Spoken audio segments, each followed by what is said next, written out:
Hi everyone, it's Miss Amy again, and I'm really on a seeds, flowers, kindness kick today.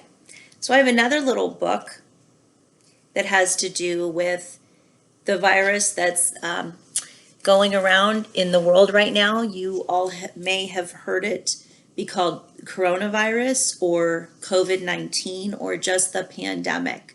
A pandemic means that it's an illness that's affected people all over the world. This is a book that was actually written during this time, and you notice it has a big, beautiful sunflower on it. So it's called Paula and the Pandemic. Miss Amy hopes her sunflowers grow that big. I don't think they will, but we'll see. I'm going to be hopeful. This book really, to me, has elements of safety, connection, and problem solving in them. So when all of us had to kind of alter our lives and the way that we did things, when we had to stay home from the places that we loved, some examples are we couldn't go to the park, or we couldn't go down the slide or on the swings at the park. Maybe we couldn't see certain family members for a while. Some of us couldn't go to school or go to work.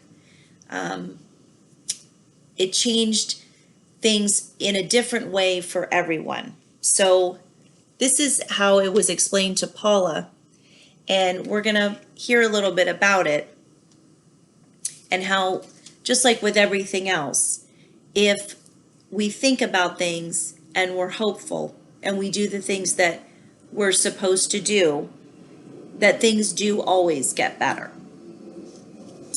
Paula lives in a red brick house with a bright yellow door.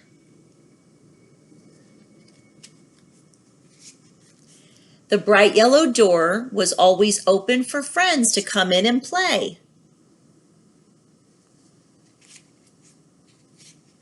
Paula was especially happy when her best friend Ben came to play. So they're best buddies, just having a great time together, just like you all have a special friend that you love to play with most. Paula didn't see Ben in a while. Where was Ben?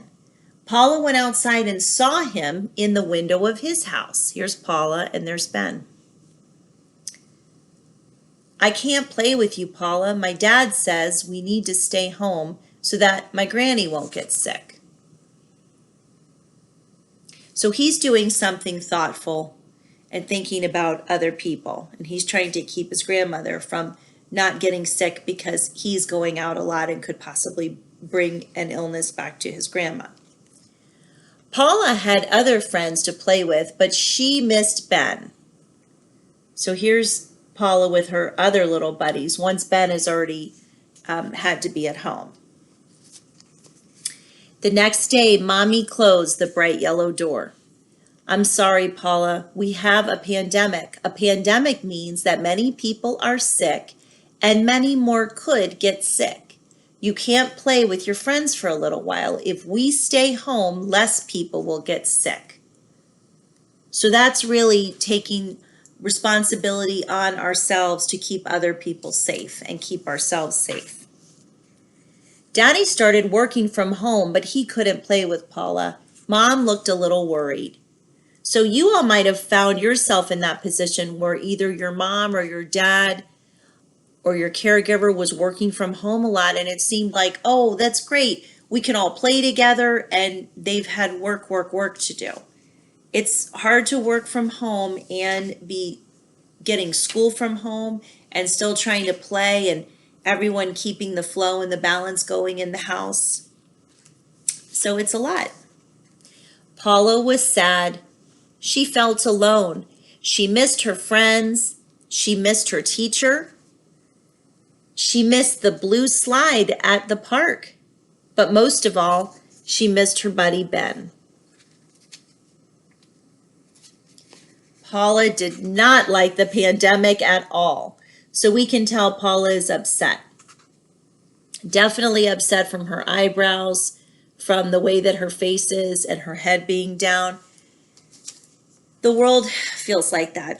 Nobody likes the pandemic. It's hard to understand.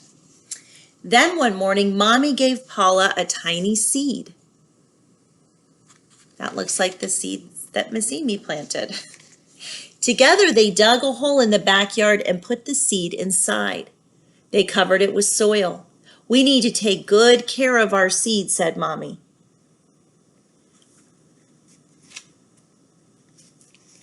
First, it will seem like the plant will never grow, but if we are patient and water it and protect it from weeds, it will grow to be a big, strong plant.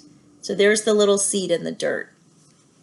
We should think of the little seed in the dirt like the earth and how we need to treat it. This says if you protect it and water it, it will grow to be strong.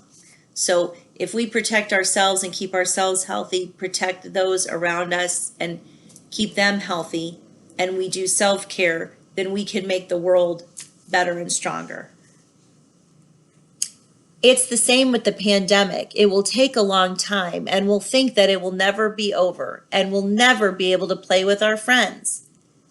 But if we take good care of ourselves and keep waiting, our community will grow back big and strong, like that sunflower is growing.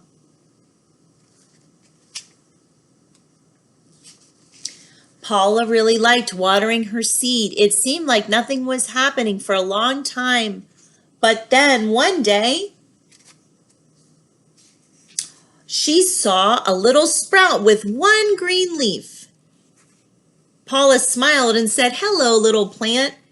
So that's so hopeful. When you start to see things coming up out of the ground that you planted, it's very exciting.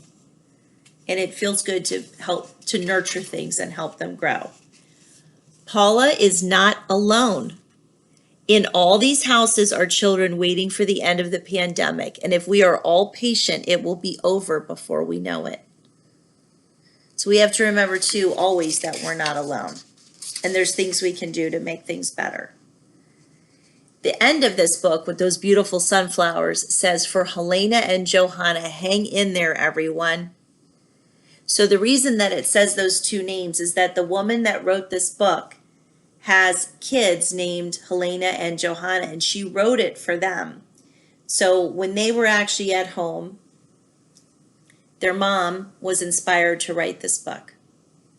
So I hope you enjoy that, and it has a lot of meaning in it, in the way that we do need to be patient and stay connected to people, even if we don't see them every day. We can call them, write them cards, make sure that they know that we miss them and we care about them and we love them. We can do those things for strangers in the community. We can just write cards for people in the hospital that we don't even know and have them be dropped off because maybe they don't have anyone who's allowed to visit or who can visit. We need to take care of ourselves and, again, keep ourselves safe. That helps keep others safe. And the pandemic is a problem, but we can all help to solve the problem by being responsible and being safe and keeping the ones that we love safe as well. So at school or at home, remember constant hand washing. When we sneeze into our elbow. If we're required to wear a mask at school, at home, in the grocery store, wherever, even though we might not like to do that, that's the best thing to do. So if someone is telling us we need to wear a mask, we need to comply with that and wear a mask, and that's to keep us healthy and others healthy too. So Miss Amy's wishing you very well. I'm wishing you great health and happiness, and just remember to hang in there, and let's all do our part to make everything stronger.